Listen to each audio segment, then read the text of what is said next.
to Living in Fort Lauderdale with Kev and Suze. If you've been to our channel before, welcome back. If you haven't, okay, welcome. Hi, how are you? Today we're going to do something a little bit different. We're on a water taxi out in the Intercoastal. We want to talk to you a little bit about the pros and the cons of living in Fort Lauderdale. So if you've ever thought about moving down here, stay tuned. We're going to tell you the good things, the bad things, some of the things that we wish people told us about, and some of the things that we've learned along the way. Both good and, oops, not so good. We thought we'd take a little bit different tack now on showing Fort Lauderdale. So we're going to show initially from the water, and we'll go out and show you some stuff from the land too. But basically, we're on the Intercoastal Waterway now, and you can see why, just look up behind us, why Fort Lauderdale is known as the Venice of America. But before we could do anything, I want to give props out to the folks here on the water taxi. We got the Captain Nick, to Ryan and to EJ for basically welcoming us and letting us go ahead and share with everybody what's going on in Fort Lauderdale. So stay tuned, hang tight. We're going to show you everything we can show you, tell you the pros and the cons. There's going to be a lot to see.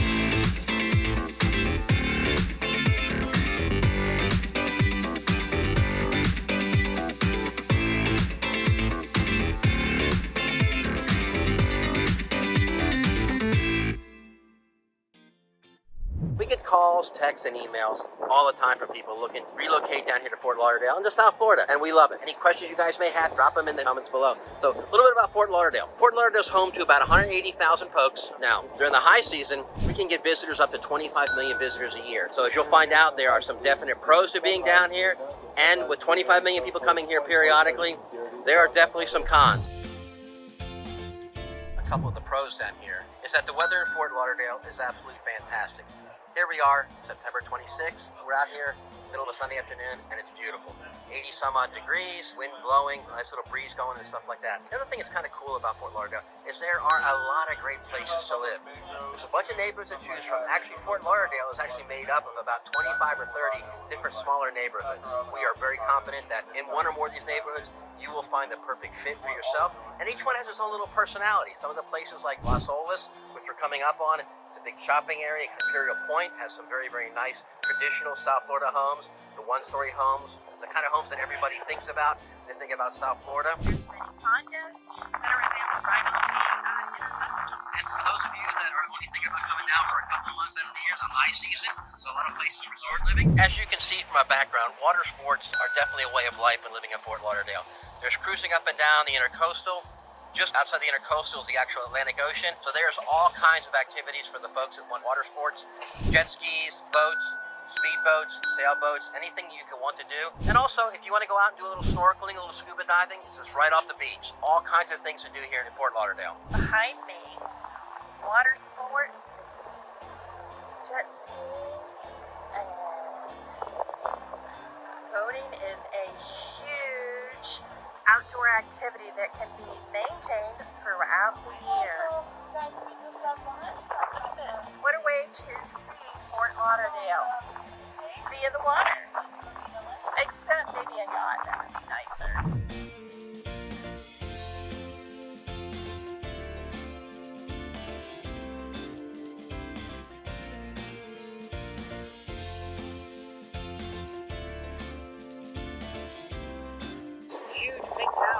And those were designed by Tommy Hilfiger, and one of the caveats was that he got to keep one of the top units, which he did. He no longer lives there, but that's just kind of a fun fact. Now, somebody else that lives there is Adam Sandler. He bought one. He still lives here, and you can sometimes catch him down at Shooters. He bought another one for his mother-in-law, but he didn't want to be too close, so he bought her one in the tower next door. How fun is that?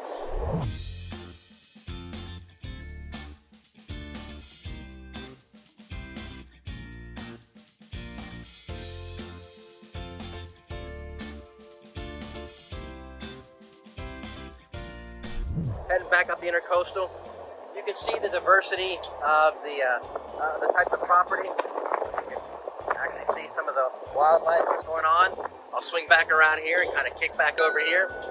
You can see a lot of the condos. There's also a lot of single-family homes. There are a lot of folks that actually make Fort Lauderdale their kind of their winter home. You'll see folks like Wendy from Wendy's.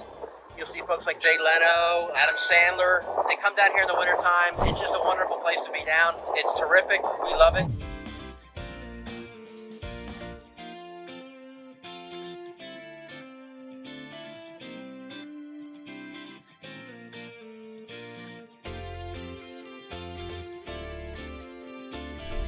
So we just got off the water taxi here. We talked a little bit about the different types of real estate that are here in Fort Lauderdale.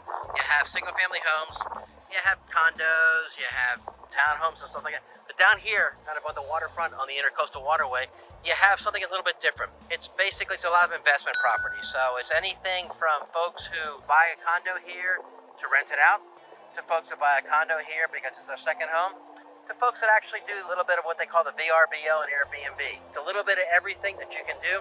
So if that's something that you're looking into, let's check it out right here. Yeah, give us a call, give us a text, drop us a note. We can kind of help you figure out what the deals are.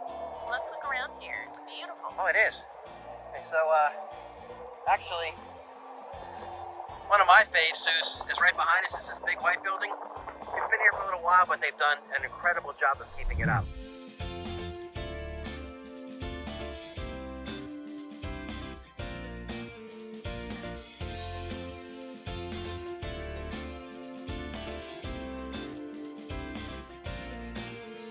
One of the definite pros of Fort Lauderdale is the anachronism that comes up because it's very laid back and it's very relaxed, but it's also one of the most diverse cities in South Florida, and actually kind of in the United States. People down here, they don't take life very, very seriously. They kind of cruise around. As you can see, we're out on a Sunday afternoon taking a little trip on the water taxi. The warm water, warm weather, the beach proximity, and basically there's decent employment down here. It makes it enough for most people to come kind of carve out a little niche for themselves in the area. Plus, it also all kinds of nightlife. And also, one of the kind of neat facts, there's over 4,000 restaurants operating in the city as well. It's basically one of the few places in Florida where you can find something that is hometown, homegrown, and also very ethnic. When we first came down here, some of the things that we talked about, we worried about, was that a lot of folks worry about living in Fort Lauderdale and kind of not fitting in. And it won't take you long to figure out that there's basically something for everybody.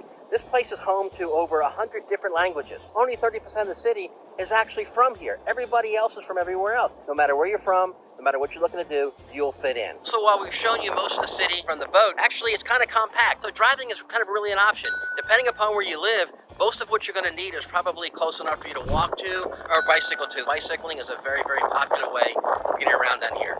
As you'll find out soon, one of the cons down here is the cost of parking. It's not cheap to park down here. Anywhere from $4 an hour on up. Sometimes having a bicycle, sometimes walking is actually a better way of transportation.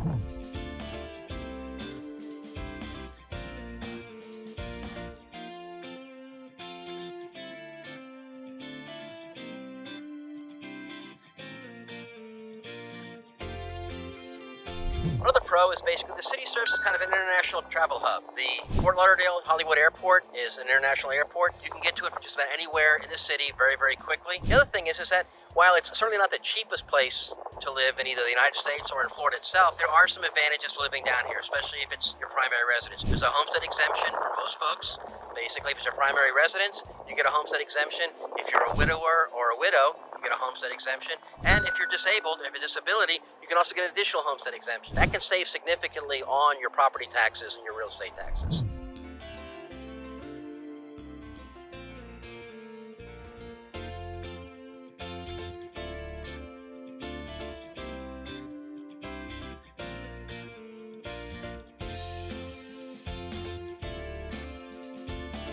As far as transportation, you can always use a public transportation going by like the bus stop to here. It's actually very reasonable and it runs pretty regularly.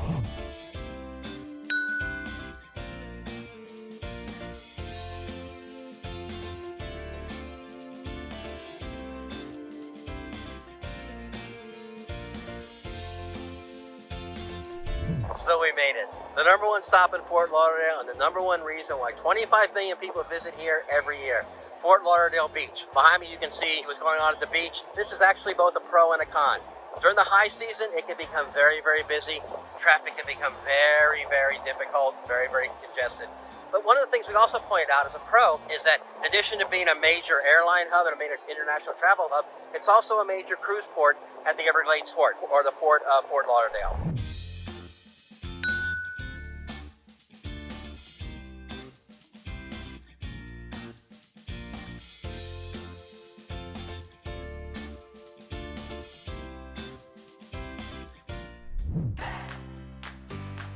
We talked mostly about the pros of living in Fort Lauderdale. There are some cons, much like any other place. First and foremost, we talked about it being a pro, is the weather.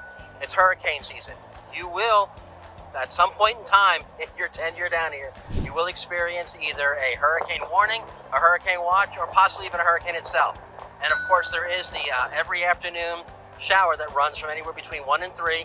It lasts for about a half an hour, 45 minutes, but don't worry, if you don't like the weather, wait 15 minutes and it'll change.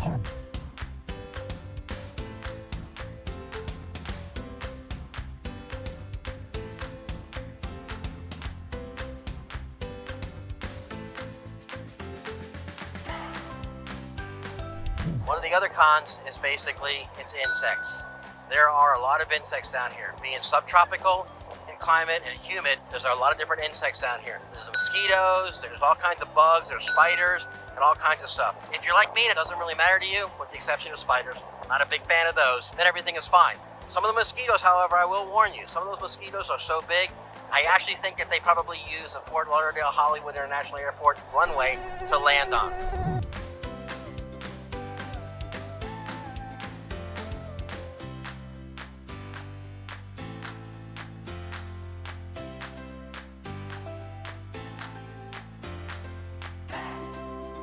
One of the other cons that comes with living in paradise is the cost. It's not necessarily the cheapest place to live. If you compare living in Fort Lauderdale to most of the rest of the United States, it's about 40% higher. And when you dig deep into the heart of tourist season, prices even go up even more. The average listing price for a home is about $500,000, and a lot of them sell for about 20% above what the assessed value is because it's such a popular place to live.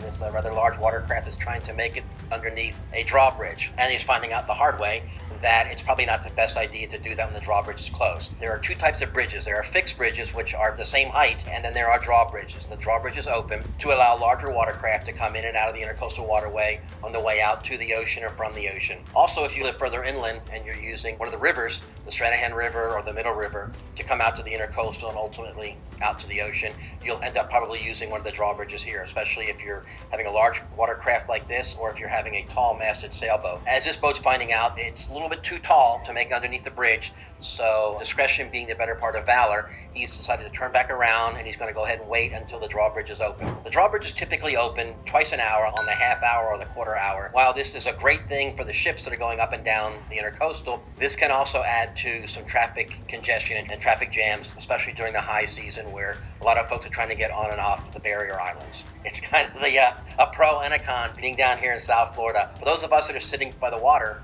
and kind of watch things going on, it's just another way to just enjoy a beautiful sunny afternoon here in South Florida.